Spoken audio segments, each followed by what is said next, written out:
What's up, y'all? Welcome to the Chicago Bullpen. If you don't know me, I am Nick Tolliver, and today we're going to talk about the draft, some of the trades that happened before and after the draft, and how that's going to affect the Chicago Bulls season coming up right after this. Bean to Jones. Another average. DeRozan. DeMar kicks. Lonzo fires. Oh! Comes through in a big moment, Mike.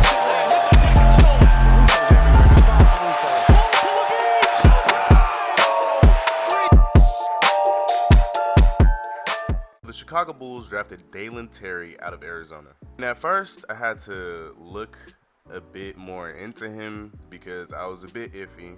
Some research, and after the post-draft interview with Mark Eversley, I'm fully confident in what the Bulls did. I don't think that this is going to be a pick that they use in a trade. This may blow up in my face, but I don't think that this is a pick they use for a trade. I think they truly think they found someone that's, useful for the 1 through 9 rotation, not just on the back end of the bench for the last 4 minutes of the game. Dalen Terry's stats this season were 8 points, 1.2 steals, 3.9 assists, 4.8 rebounds. I know what you're thinking. That's not a lot. He didn't do too much in college, but you have to understand that that doesn't determine the impact that he can make on the NBA level. Yes, it does for most players, but you have to also understand that even though he's 6'7" with shoes, he stands at 8'10" standing reach, and is tied for second amongst guards in this year's draft at 7-foot wingspan. That alone makes a difference because even though he's only 6'7", having a longer frame doesn't necessarily make it appear that you're taller, but it gives you more of a presence on the court because you're taking up more space with your length, if that makes sense. Also, just from looking at his highlights, this is clearly Lonzo Ball insurance. Period. This is clearly, if Lonzo's hurt and Ayo has to start, this guy could come off the bench and spark something up. Now, Dalen Terry did say in 10 years during the redraft, things would be different. And not saying that means, he's automatically going to be a star or anything like that. But I do enjoy when people have A, really, really, really good work ethic from the jump, and 2, when they're just embracing the fact that they're Chicago Bulls. I did see a video of EJ Liddell's draft party, black and red balloons, and as soon as we picked Dalen Terry, everybody started booing. But you know what? I do think that Acme made a good choice with our pick. Do I think that'll fuel EJ Liddell to go off against us? Sure. But I think he's also a rookie and has to humble himself. I think Vucevic can hold his own against him. So I think that this season, having Dalen Terry on our team will help us out a lot. And I think that some Bulls fans, I know a lot of us actually are actually pretty, not excited, but we're okay with the pick. It's not a bad pick. And another player that we picked up last night was Justin Lewis. We signed him to a 2-way contract. Now, off the bat, Justin Lewis clocked in at a number 4, 3250 standing vertical leap, which is second amongst all the forwards in the draft. He ran a 3.02 second shuttle run, which is tied for second amongst the forwards in the draft. And he also ran a 3/4 sprint of 3.23 seconds, which ran for 4th amongst forwards in the draft. His measurements came in at 6'7.5" with shoes. They have him listed at 6'8", a strong 237-pound frame, and a terrific 7'2.5" wingspan. Now, he isn't the most explosive, but his body control and the way he works with the ball is actually very impressive. And watching his college highlights, I have some up on the screen right now. He actually reminds me a bit of Patrick Williams, and it seems like this draft was really heavy on wings. And going forward, I believe Justin Williams will be a good player because he has a very versatile skill set. And when you watch him, he does just remind you of Patrick Williams. And I think having them both is a really good plus because we can start Patrick Williams and have him come off the bench alongside Caruso, given that he improves a bit. And on top of that, also having Dalen Terry, if you look at his college highlights from earlier in the video, they don't resemble Lonzo's, but if you get what I'm trying to say, he kind of, there's similarities.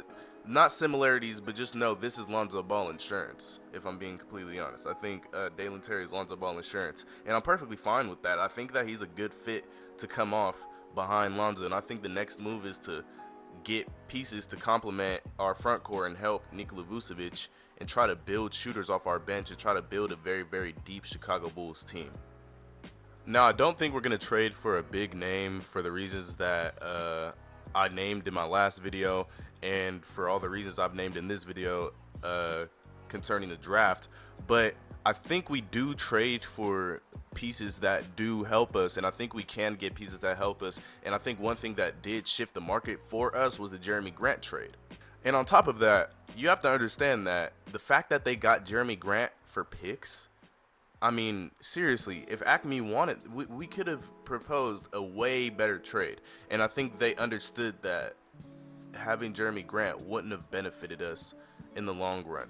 And maybe that's just my opinion, but I have faith in this front office, and every move they make I think is with good decision. And the fact that they passed up on Jeremy Grant I think shows that they're serious about this team, and I think they know exactly what this team needs. I know one move that you guys have been kind of anticipating us to make earlier in the season, not necessarily now, but you guys were hoping that we would somehow acquire Christian Wood, and now you guys see that he's a Dallas Maverick. And the question that I have for you guys is, do you guys think that that makes Dallas intriguing enough for Zach LaVine to take $50 million less? Do you think that Zach LaVine now thinks Luka and I can win in the East? I mean, the West, obviously. I for sure don't. I don't think that Zach LaVine leaves. I think he stays a Chicago Bull. It was just a interesting question to raise. But also, aside from that trade, I think it's very clear that Jazz is going to stay with the roster they have now unless they can get a package that they genuinely want for Rudy Gobert. I've been following Jazz insiders so I can keep up to date with the Bulls Jazz in terms of how much they're actually talking and how much they're actually trying to get a trade done. And from the looks of it, the Jazz aren't interested in Kobe White or Nikola Vucevic. So it seems like in any instance they would necessarily only be getting Vucevic because that contract is expiring and really be targeting Patrick Williams in that trade, which makes a lot of sense coming from the Utah Jazz standpoint. If we're going to get rid of him, we do need an expiring contract and we need a young star to fill that gap. But I mean, I've said it time and time again, we're never trading Patrick Williams. And I mean, if we do, it's going to be for the player that 100% puts us over the hump, and it puts us over the hump for a long time, not just for one season, one ring, and then we're done.